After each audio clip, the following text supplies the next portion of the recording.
Hello दोस्तों, जय श्री कृष्णा। तो दोस्तों, आपका स्वागत है हमारे चैनल हिंदी कहानी वर्ल्ड में। और आज की कहानी का शीर्षक होने वाला है कलाकार बहू। कहानी बहुत इंटरेस्टिंग होने वाली है, अंत तक ज़रूर देखें। चैनल पर नए आए हैं तो सब्सक्राइब कर लें ताकि आपको हमारी वीडियो के नोटिफिकेशन मिलें सबसे पहले। रजनी को बचपन से ही पेंटिंग का बहुत शौक था।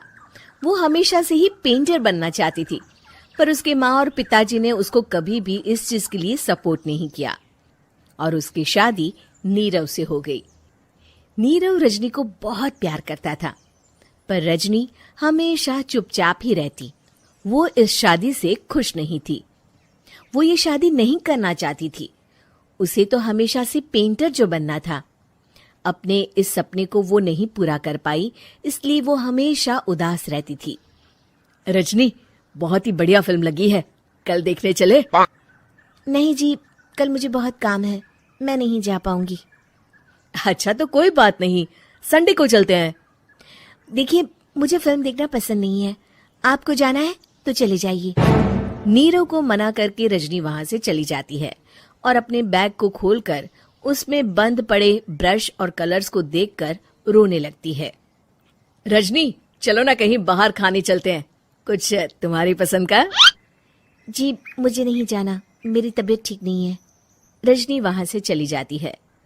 नीरव को समझ नहीं आता कि रजनी उससे इतना दूर क्यों रहती है। वो जब भी उसके साथ वक्त बिताना चाहता है, रजनी कोई ना कोई बहाना बना देती है। एक दिन घर पर कोई नहीं था। रजनी घर का सारा काम जल्दी से खत्म कर लेती है। घर पर अकेले होने के कारण वो सोचती है कि वो आज पेंटिंग करेगी।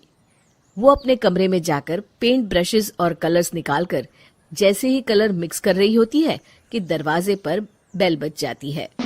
अब कौन आ गया इस वक्त? इतनी मुश्किल से तो मुझे पेंट करने का मौका मिला है। रजनी दरवाजा खोलती है तो उसकी सास अपनी सहेलियों के साथ खड़ी होती है और सब घर के अंदर आ जाते हैं। अरे बहू, सबको शरबत बनाकर पिला दे, बाहर तो बड़ी गर्मी है। उफ। जी।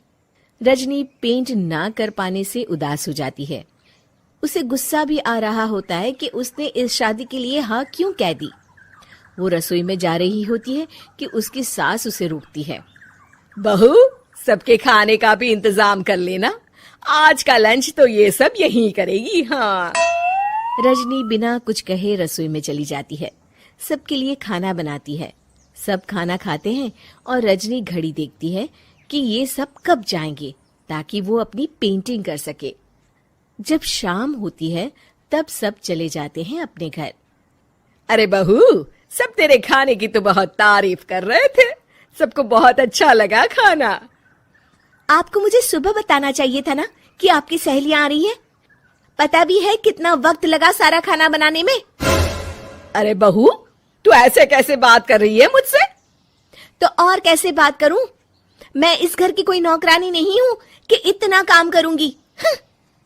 रजनी अपने कमरे में जाकर दरवाजा बंद कर लेती है। शाम को जब नीरव आता है तो उसकी माँ उसे पूरी घटना के बारे में बताती है। क्या रजनी ने आपसे इस तरह बात की माँ? हाँ, और पता नहीं उसे क्या हो गया है, शाम से बाहर भी नहीं आई है। मैंने तो कई बार आवाज दी, खाना भी नहीं खाया उसने। तू ही बात करके देख ले बेटा। नीरव अपने कमरे का दरवाजा खटखटाता है। रजनी, दरवाजा खोलो, मैं हूं। रजनी दरवाजा खोलती है और फिर वापस जाकर अपने बिस्तर पर लेट जाती है। रजनी, माँ से बात करने का ये क्या तरीका है? मैंने कोई गलत बात नहीं की है। अरे तुम क्यों ऐसे बर्ताव कर रही हो सबके साथ? क्या तुम इस शादी से खुश नहीं हो? रजनी कुछ नहीं बोलती। अरे बताओ मुझे रजनी, क्या ये शादी तुम्हारी मर्जी के खिलाफ हुई है? हाँ, मैं ये शादी कभी नहीं करना चाहती थी। तुमसे क्या, मैं किसी से भी शादी नहीं करना चाहती थी। रजनी रोने लगती है। चुप हो जाओ रजनी, बताओ मुझे, तुम क्यों नहीं करना चाहती थी शादी? रजनी बेड के नीचे से अपने पेंटिंग्स, कलर्स, ब्रश, पेपर्स निकालती है। इतने में उसकी सास भी कमरे में आ जाती है। ये देख रहे हो, ये थे मेरे सपने। मैं पेंटर बनना चाहती थी, पर माँ पापा ने कभी सपोर्ट नहीं किया और मेरी शादी करवा दी। मेरे सारे सपने टूट गए। हर वक्त बस गुस्सा आता रहता है मुझे। मैं जानती हूँ कि आप लोगों की इसमें कोई गलती नहीं है, पर मैं क्या करूँ, मुझे समझ में नहीं आता।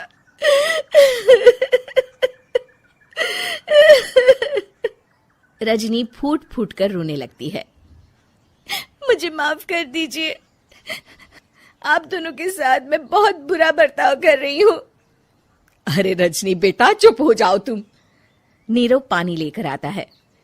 ये लो पानी पियो और शांत हो जाओ। रजनी पानी पीती है और उसकी सास पेंटिंग्स देख रही होती है। अरे नीरव, हमें तो पता ही नहीं था कि हमारी बहू कलाकार है। अरे कितनी अच्छी पेंटिंग्स बनाई है, देखो तो। ये वाली तो मैं अपने कमरे में ले जाऊंगी। आपको ये पेंटिंग्स अच्छी लगी? अच्छी नहीं, बहुत अच्छी लगी। और तुमने हमें बताया क्यों नहीं? तुम जब चाहे पेंटिंग कर सकती हो रजनी। हम तुम्हारे सपनों को पूरा करने में तुम्हारा पूरा साथ देंगे। हाँ बेटा, हम कला की कद्र करते हैं। हम कलाकार तो नहीं, पर मुझे गर्व है कि मेरी बहू एक कलाकार है। रजनी, नीरव और सास तीनों हंस पड़ते हैं। तो दोस्तों, कहानी आपको कैसी लगी कमेंट करके ज़रूर बताएं और कहानी पर लाइक शेयर भी कर दें।